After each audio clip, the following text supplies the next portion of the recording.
Bonjour, bonjour, bonjour, bien-aimés dans le Seigneur. Bonjour, c'est encore l'apôtre Guidibi.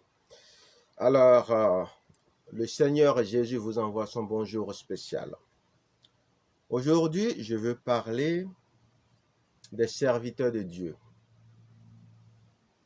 Et ce que je veux vous dire d'entrée, c'est que tous les serviteurs de Dieu se promènent ensemble, mais ils n'ont pas le même prix. Pour paraphraser un peu cette phrase qui dit tous les moutons se promènent ensemble, mais ils n'ont pas le même prix. Tous les serviteurs de Dieu se promènent ensemble, mais ils n'ont pas le même prix. Tous les enfants de Dieu aussi se promènent ensemble, mais ils n'ont pas le même prix. Et si vous vous rappelez de la prédication sur l'organisation du royaume des cieux, vous aurez déjà une petite idée de cette réalité. Qu'on croit ou qu'on ne croit pas, ça ne change pas cette vérité-là. Elle est implacable et c'est comme ça. C'est comme ça. Si vous-même vous réfléchissez un peu, vous allez vous rendre compte que, mais quand même, comment on peut être dans un royaume et vivre là où tout le monde est pareil? Qui va faire quoi alors? Si ça n'a pas été possible sur la terre, ce n'est pas au ciel que ce serait possible. Même si tout ce qui est impossible aux hommes est possible à Dieu. Vous n'avez seulement qu'à regarder comment les anges vivent au ciel et vous allez comprendre que ça ne fonctionne pas comme ça. Ce sont tous des anges, mais ils ne sont pas pareils. La preuve, vous ne vous souvenez même pas du nom ou des noms de ces myriades et des myriades d'anges ou d'entités angéliques. Mais vous ne vous souvenez que des principaux chefs. De nom de combien encore? D'à peu près 4 principaux chefs. Est-ce que vous voyez un peu? Michael, Gabriel, Raphaël, Uriel. Pour ne citer que ceux-là. Et quand on va peut-être un peu dans le livre d'Enoch, on voit encore un peu plus. Est-ce que vous voyez un peu? Et aussi peut-être des différentes catégories d'anges. Donc vous voyez, au niveau des enfants de Dieu, il y a aussi différentes catégories. Même au niveau des ministères, tout le monde n'est pas pasteur. Il y a différentes catégories, vous voyez? C'est ce qui devait vous mettre la puce à l'oreille et vous dire, ah, non, non, non, non, non. Dieu ne fait pas ces choses comme ça. Il y a forcément une hiérarchisation de la chaîne de commandement et que même si nous sommes tous des citoyens, forcément il y a des différences. Alors, mais ce dont moi je vais vous parler aujourd'hui, c'est ce qui se passe sur la terre. Tous les serviteurs de Dieu se promènent ensemble, mais ils n'ont pas le même prix. Tous les enfants de Dieu se promènent ensemble, mais ils n'ont pas le même prix. Oui, j'étais en train de méditer un peu sur la raison pour laquelle les enfants de Dieu se manquent beaucoup de respect entre eux. Les raisons parmi tant d'autres pour lesquelles les fidèles n'ont pas de respect pour les serviteurs de Dieu, peu importe leur titre spirituel, leur statut. Les raisons pour lesquelles les serviteurs de Dieu insultent d'autres serviteurs de Dieu, quand bien même ils font des choses extraordinaires. Pourquoi? Pourquoi ils ne sont pas ramenés à l'ordre? Pourquoi? Qu'est-ce qui se passe? Est-ce que ce qu'ils disent est vrai? C'est pour ça qu'ils sont impunis, qu'ils ne continuent pas à agir en toute impunité? Ou est-ce qu'il y a quelque chose qui manque à certains serviteurs? C'est une question que je pose. Et c'est dessus que j'étais en train de méditer. Et je me suis rappelé effectivement que j'ai, parmi tant d'autres pays que j'ai fait, que j'ai aussi fait le Bénin. Puisque ma mère est ivoirienne, mon père est béninois, et que je connais à peu près tous les pays qui sont sur le tronçon et les pays aussi alentours de ça, alors je me demandais pourquoi. Et j'ai commencé par regarder un peu ce qui se passait dans certaines régions du Bénin. Et j'ai constaté que dans certaines régions, par exemple, tu ne peux pas te permettre d'entrer dans la ville là, de draguer une fille et de coucher avec elle, juste pour le plaisir. Parce que si jamais tu ne fais pas les choses comme cela se doit, et que tu ne vas pas voir les parents de la fille, demander la main de la fille régulièrement, et que tu fais ce qu'il faut, et que tu te permets d'avoir des relations avec cette fille, tu risques de mourir. Et ça risque d'être ta dernière relation sexuelle que tu as pu faire dans ta vie avant de mourir. Tu n'auras même pas l'occasion, si tu ne fais pas attention, d'en parler à qui que ce soit avant de mourir. Et si tu as trop de chance, tu n'es pas loin au moins de donner une somme équivalente à celle de l'achat d'un bœuf, juste pour qu'on puisse te dédouaner. C'est-à-dire te faire échapper à la mort. Et les gens connaissent tellement ça et connaissent la réputation de ces gens-là, de telle façon que quand on est dans ce coin-là, on fait très attention, on ne fait pas ce qu'on veut. Parce que les gens sont tenus par ça. Et j'ai vu qu'il y a une forme de respect naturel. Quand on va dans d'autres coins, j'ai aussi pu voir des choses où il y a un jeune homme qui se permettait de salir l'air comme il voulait, péter comme il voulait, comme on le dit. Et quand les grandes personnes attiraient son attention dessus, il les envoyait promener. Il trouvait que c'était normal. Jusqu'au jour où il est tombé sur un monsieur à qui on ne fait pas ça. Et le monsieur lui a dit, ben, jeune homme, arrête, sois un peu poli. Est-ce que tu n'as pas la photo des grandes personnes chez toi? Et le jeune homme s'est mis à insulter ce monsieur. Le monsieur dit, bon, alors continue pas à péter. Puisque tu as tellement envie de péter, continue pas à péter. Et quand le jeune marche une, deux, trois fois seulement, c'est proup, proup, proup, proup. Partout où il va, il ne fait que péter seulement à longueur de journée. Jusqu'à ce que les gens se sont rendus compte que ça, c'est pas normal. Que l'hôpital aussi s'est rendu compte que c'est pas normal et que ça dépassait leurs compétences. Jusqu'à ce que l'enfant se souvienne de ce qu'il a fait, qu'on cherche ce monsieur-là. Qu'on vienne s'excuser et qu'on fasse ce qu'on a fait selon ces conditions avant que cela ne s'arrête.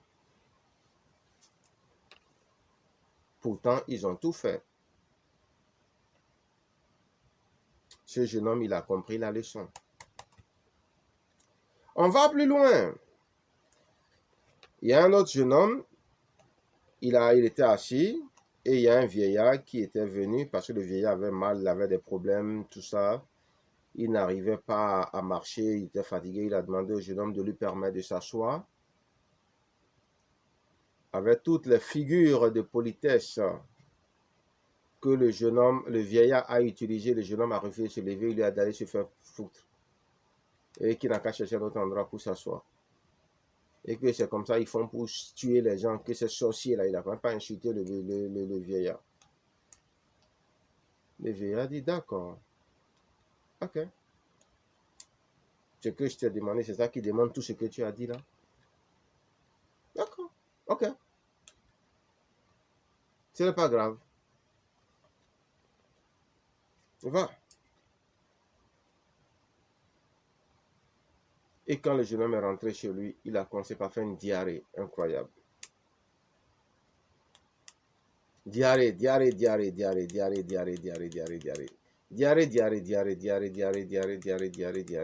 toute la journée. Des gens ont pensé que c'était un problème d'hôpital ou bien un dysfonctionnement. Ils sont allés, et bon, les gens faisaient ce qu'il fallait pour le déshydrater, tout ça. Mais diarrhée, diarrhée, diarrhée, jusqu'à les médecins ont dit non, non, non, c'est pas normal. Ça n'a rien à voir avec nous. C'est pas normal. Et c'est là, quand ils ne comprenaient pas le cuisiner, qu'ils s'est rendu compte que, ben, entre le temps où le truc a commencé, et puis, cette dernière sortie, effectivement, qu'il y a eu un truc comme ça qui s'est passé avec une personne âgée, tout ça là. Et les gens ont tout de suite fait le lien, ils ont vu que c'était le vieux.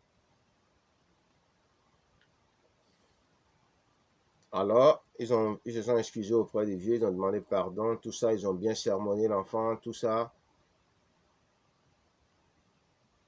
Le vieux a exigé une amende très lourde. Et c'est seulement après ça que la diarrhée a cessé. Vous voyez, bien aimé. Donc, il y a ces choses.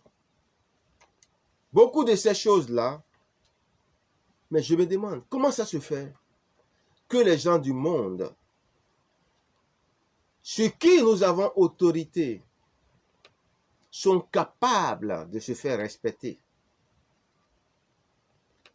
en commandant aux choses. Et nous, les chrétiens, ne sommes pas capables de nous faire respecter.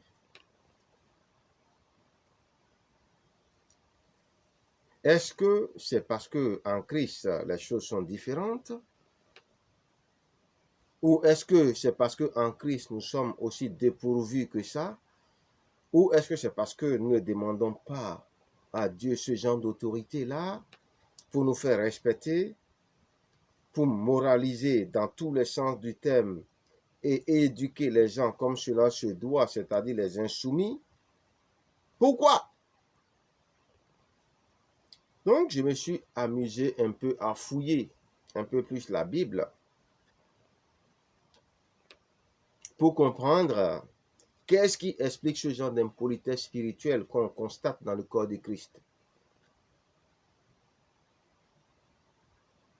Là où les fidèles manquent de respect aux serviteurs de Dieu, qui sont des autorités, alors qu'on leur a demandé d'avoir crainte et tremblement devant les autorités, comme s'ils étaient devant le Seigneur Jésus-Christ. Et ils ont la foutaise, ils leur manquent de respect, parce qu'effectivement, ils sont devant le Seigneur Jésus-Christ, puisque celui qui rejette le serviteur de Jésus-Christ a rejeté le Seigneur Jésus-Christ, et Dieu qui a envoyé le Seigneur Jésus-Christ aussi, Dieu le Père. Qu'est-ce qui ne va pas? Alors je me suis mis à fouiller, et j'ai compris que effectivement, Dieu aussi avait sa manière à lui d'éduquer ceux qui étaient mal éduqués et qui n'écoutaient pas les simples conseils qu'on leur donnait. Et que quand on quittait l'épreuve des conseils et que les conseils ne suffisaient pas, il fallait passer à ce qu'on appelle une démonstration de force et de puissance pour montrer un peu aux gens qui a mis l'eau dans le coco. Peut-être que comme ça, ils vont comprendre. Parce que les gens du monde aussi, ils s'expliquent. Hein? Ils conseillent les gens. Ce sont aussi des moralisateurs. Toutes les personnes âgées.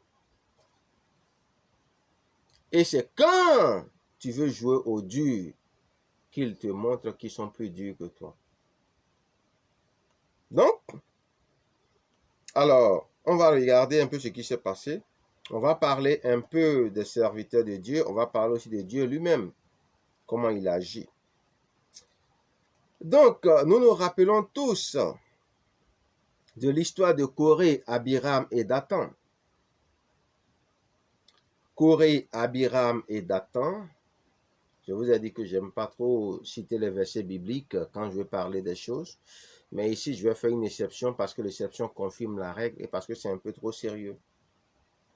Parce que les enfants de Dieu qui sont condescendants parmi tant d'autres et qui n'ont aucun respect des choses spirituelles aiment souvent occulter ces réalités et ne comprennent pas qu'ils doivent faire très attention à tout ce qu'ils font. Donc, Nous avons Nombre 26, 10. Nombre 26, 10. Nombre 26, 10. Nous avons le psaume 106, 17. Et puis Deutéronome 11, 6 à peu près, si je ne me suis pas trompé. Mais en lisant ces choses-là, vous saurez à peu près de quoi il s'agit, puisque le plus important, c'est l'histoire. Alors, vous voyez que Coré, Abiram, Dathan étaient ceux-là qui n'avaient aucune crainte des serviteurs de Dieu et qui, comme beaucoup d'autres aujourd'hui, se disent meilleurs que les serviteurs établis par Dieu et complotent dans leur dos et font tout pour leur pourrir la vie,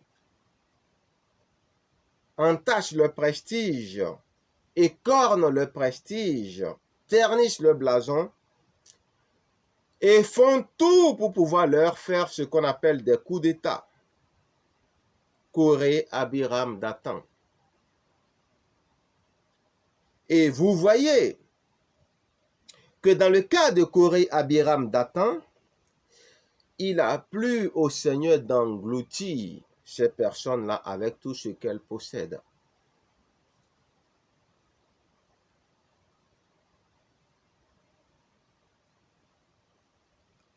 Coré, Abiram, Dathan.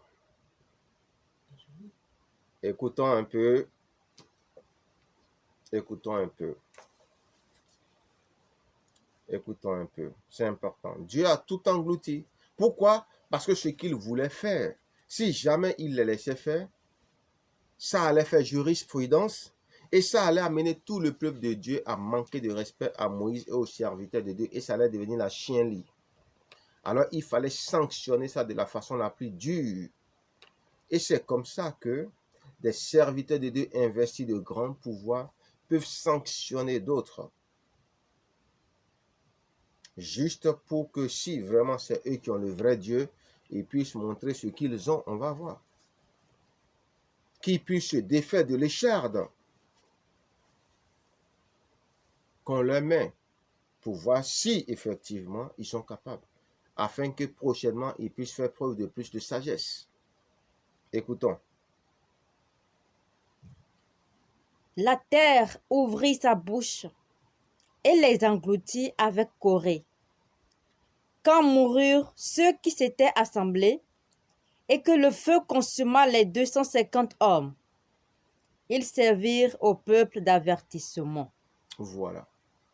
En réalité, ce dont je parle, c'est que le corps du Christ aujourd'hui et beaucoup de serviteurs de Dieu et d'enfants de Dieu ont besoin d'avertissement. Parce que c'est un peu devenu n'importe quoi dans le corps de Christ. Ils ont besoin d'avertissement. Parce qu'ils pensent que Dieu a changé alors que Dieu n'a pas changé. Et ils oublient que les serviteurs de Dieu d'aujourd'hui sont investis de grands pouvoirs. Des pouvoirs même pour soumettre Satan et tout ce qu'il possède comme magie et puissance. Ils oublient cette réalité. Et ils se comportent devant les serviteurs de Dieu comme s'ils pouvaient faire ce qu'ils voulaient en toute impunité. Faites attention. Vous n'êtes pas venu dans le Seigneur pour avoir des problèmes. Un serviteur de Dieu, ça se respecte. Sauf si vous êtes sûr que vous avez plus de pouvoir que lui. Si vous avez plus de pouvoir que lui, continuez. Si vous êtes sûr que Dieu ne l'a pas appelé, continuez. Mais c'est à vos risques et périls. C'est à vos risques et périls. Parce que vous risquez d'être surpris un jour et désagréablement surpris. Si ce serviteur de Dieu-là se lève vraiment et commence par prophétiser sur vos vies, commence par décréter le malheur sur votre vie. Oui, un serviteur de Dieu peut maudire un autre serviteur de Dieu. Si vous n'êtes pas au courant, s'il a plus d'autorité que vous, il peut vous maudire. Il peut vous détruire. Ça ne marchera pas seulement sur votre autorité supérieure à son autorité. C'est comme un archange peut maltraiter sérieusement un ange. Mais c'est ce qu'ils ne font que faire au ciel de toute façon. Ils les dressent correctement.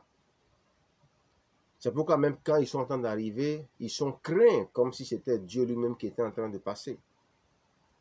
Et c'est ce qui va se passer aussi dans le royaume des cieux. Donc ne vous trompez pas. Commencez par vous éduquer de la bonne façon dès maintenant. Parce que dans le royaume des cieux, les pouvoirs seront réels. Les pouvoirs seront réels et puissants. Parce que la chair qui obstrue ce pouvoir ne sera plus. Donc faites très attention et commencez par avoir de bonnes habitudes, bien-aimés dans le Seigneur. Vous voyez de quoi Dieu est capable? Dieu dit que ça va servir de leçon. Il pouvait les chicoter, mais il les a engloutis. Donc Dieu n'aime pas la foutaise. Et si les serviteurs de Dieu sont faits à l'image de Dieu et à la ressemblance de Dieu plus que beaucoup d'autres encore, parce qu'ils sont serviteurs de Dieu, eux aussi, ils ont horreur de la foutaise. Donc, ils sont aussi capables d'autant de choses. S'ils ont reçu onction de Dieu pour faire ça, faites très attention. Je ne suis pas en train de vous faire peur, mais je suis seulement en train de vous montrer à peu près les risques que vous pouvez encourir dans vos comportements irréfléchis et tous les complots que vous tramez derrière les serviteurs de Dieu.